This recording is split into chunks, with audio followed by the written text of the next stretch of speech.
Ustadz, sebelum menikah agar kita tidak takut dengan kematian, apa yang harus kita yakinkan dalam hati kita, Ustadz? Gimana?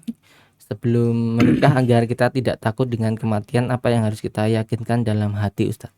Sebelum menikah agar kita tidak takut kematian. Nah, Jadi seseorang ketika menikah maka hendaklah sebagaimana baik menikah atau tidak ya, seorang hendaklah menyadari bahwasanya seseorang itu pasti akan datang kematian pada dia dimanapun dan kapanpun. Sebelum menikah, sesudah menikah, sesaat sebelum setelah menikah, atau lama waktunya sudah punya cucu, dia akan datang kematian pada dia. Maka yang paling penting adalah bagaimana kita mempersiapkan kondisi kematian kita yang terbaik. Itu yang paling penting. Maka kalau dalam kaitannya dengan menikah, maka hendaklah seseorang mempersiapkan pernikahannya dengan sebaik-baiknya dan dia menempuh jalur-jalur syar'i dalam pernikahannya. Sehingga kapanpun dia wafat, hatta dia wafat sebelum menikah katakanlah, setelah menikah, belum sempat punya anak, maka kapanpun dia dalam keadaan yang terbaik.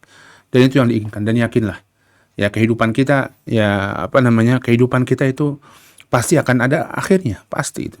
Dan bukan masalah kita bagaimana akhirnya, tapi dalam arti bukan masalah bagaimana kita apakah masih bujang atau kan tidak, tapi bagaimana yang terbaik kehidupannya.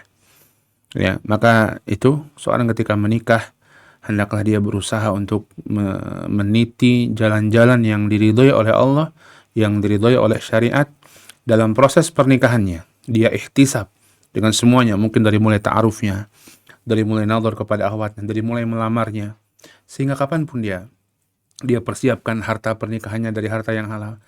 Sehingga kapanpun Allah mencabut nyawanya, maka dalam keadaan yang terbaik, dan mudah-mudahan dengan itu dia tidak takut dengan kematian. Allahu a'lam bishawab.